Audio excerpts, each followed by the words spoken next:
Hello everyone, welcome to Mr. English channel. I'm sure that after listening to several podcasts from this channel, your listening skills will improve. In this video and the following videos, I will tell you the story of Gulliver's travels. So, stay with me, let's start it. Gulliver's Travels by Jonathan Swift. Part 1. A Voyage to Lilliput. Chapter 1. The author gives some account of himself and family, his first inducements to travel, his shipwreck, and swims for his life, gets safe on shore in the country of Lilliput, is made a prisoner and carried up the country. My father had a small estate in Nottinghamshire. I was the third of five sons. He sent me to Emmanuel College in Cambridge of 14 years old, where I resided 3 years, and applied myself close to my studies. But the charge of maintaining me, although I had a very scanty allowance, being too great for a narrow fortune, I was bound apparitions to Mr. James Bates, an eminent surgeon in London, with whom I continued 4 years. My father now and then sending me small sums of money, I laid them out in learning navigation and other parts of the mathematics useful to those who intend to travel, as I always believed it would be some time or other my fortune to do. When I left Mr. Bates, I went down to my father, where, by the assistance of him and my uncle John and some other relations, I got £40 and a promise of £30 a year to maintain me at Leyden.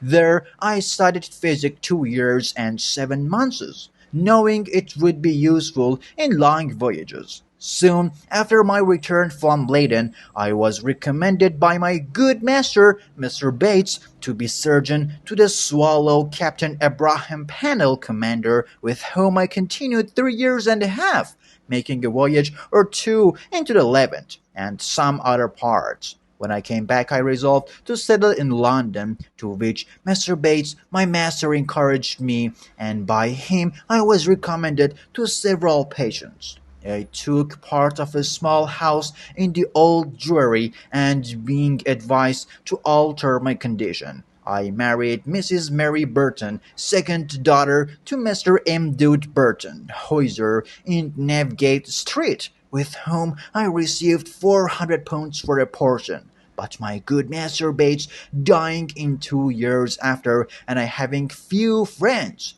my business began to fail, for my conscience would not suffer me to imitate the bad practice of too many among my brethren.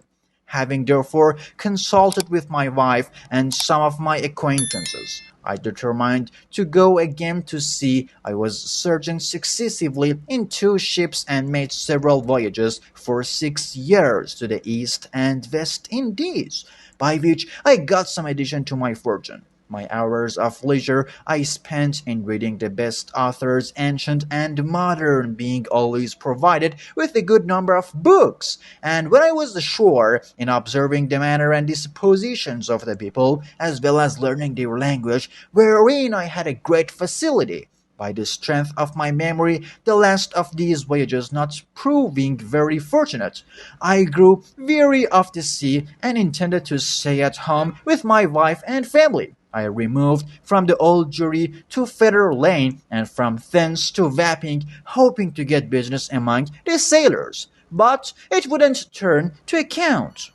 After 3 years' expectation that things would mend, I accepted an advantageous offer from Captain William Pritchard, master of the Antelope, who was making a voyage to the south-east. We set sail from Bristol May 4th, 1699, and our voyage was at first very prosperous.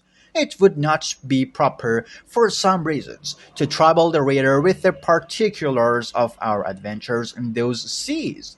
Let it suffice to inform him that in our passage from thence to the East Indies, we were driven by a violent storm to the northwest of Van Diemen's Land. By an observation, we found ourselves in the latitude of 30 degrees 2 minutes south. 12 of our crew were dead by immoderate labor and ill food. The rest were in a very weak condition. On the 5th of November, which was the beginning of the summer in those parts, the weather being very hazy, the salmon spied a rock within half a cable's length of the ship.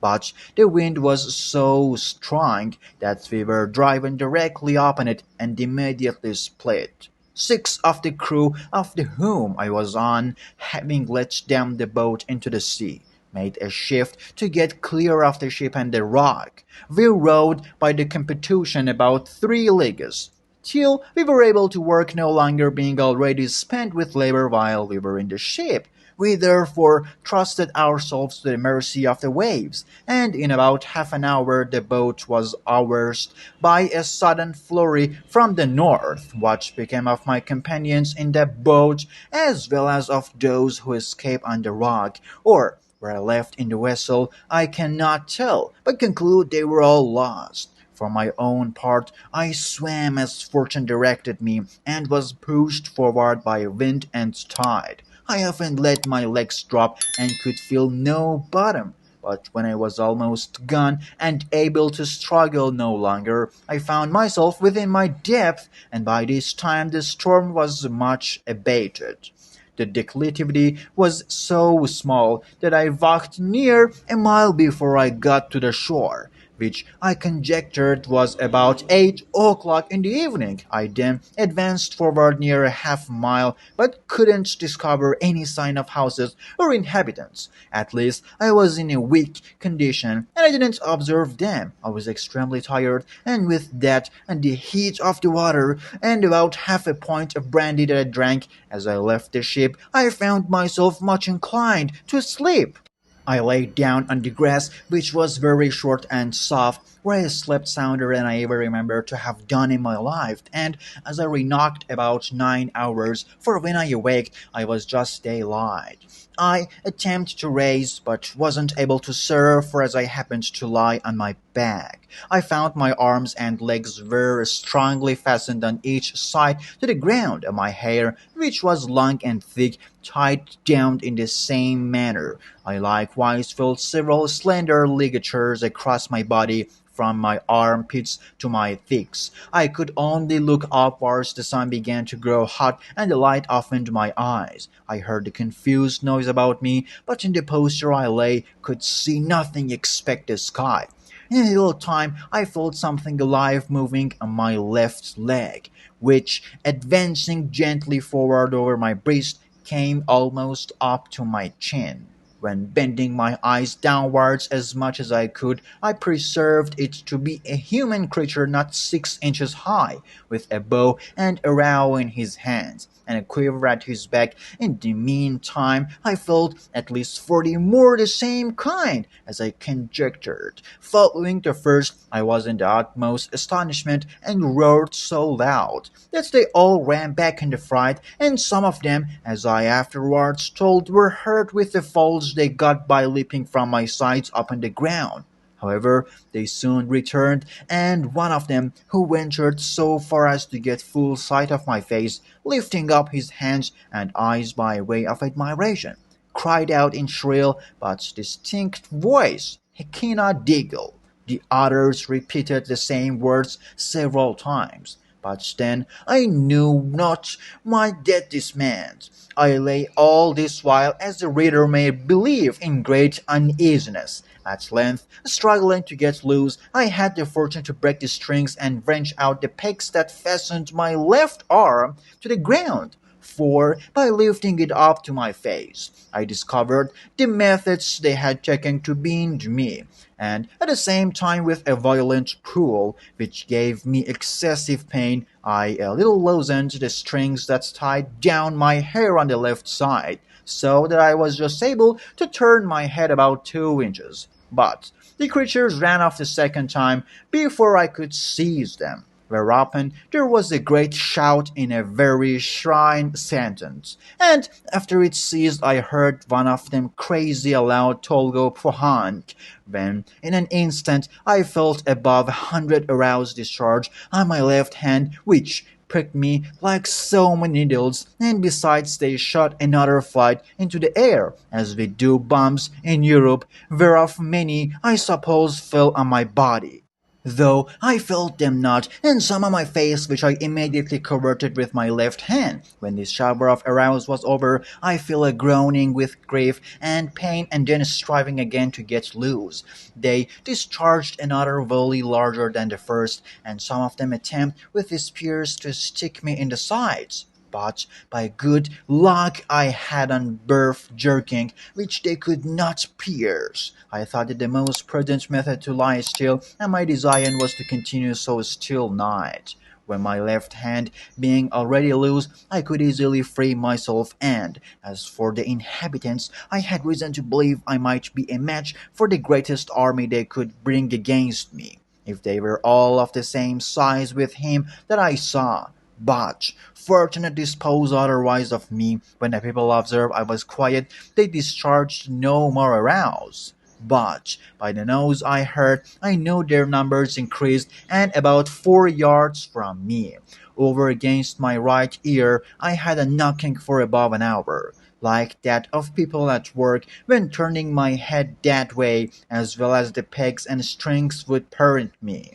I saw a stage erected about a foot and a half from the ground, capable of holding four of the inhabitants, with two or three ladders to mount it. From whence one of them, who seemed to be a person of quality, made me a long speech, whereof I understood not one syllable. But I should have mentioned that before the principal person began his oration, he cried out 3 times. Langro the Howl sang these words, and the former were afterwards repeated and explained to me. Whereupon immediately about 50 of the inhabitants came and cut the strings that fastened the left side of my head, which gave me the liberty of turning into the right, and of observing the person and gesture of him that was to speak. He appeared to be of a middle age and taller than any of the other three who attended him, whereof one was a page that held up his train, and seemed to be somewhat longer than my middle finger. The other two stood on the each side to support him. He acted every part of an actor, and I could observe many periods of threatenings, and others promises, pity, and kindness. I answered in a few words, but in the most submissive manner, lifting up my left hand and both my eyes to the sun, as calling him for witness. And being almost famished with hunger, having not eaten a morsel for some hours before I left the ship, I found the demands of a nature so strong upon me that I could not forbear showing my impatience, perhaps against the strict rules of decency, by putting my finger frequently to my mouth to signify that I wanted food. The Hergo, for so they call a great lord, as I afterwards learned understood me very well, he descended from the stage and commanded that several ladders should be applied to my sides, on which above the 100 of inhabitants mounted and walked towards my mouth, laden with baskets full of meat, which had been provided and sent thither by the king's orders. Upon the first intelligence he received of me, I observed there was the flesh of several animals, but couldn't distinguish them by the taste. They were shoulders, legs, and loins shaped like those of mutton and very well dressed, but smaller than the wings of a lark. I ate them by two or three at a mouthful, and took 3 loaves at a time, about the bigness of musket bullets. They supplied me as fast as they could, showing 1,000 marks of wonders and astonishment at my bulk and appetite.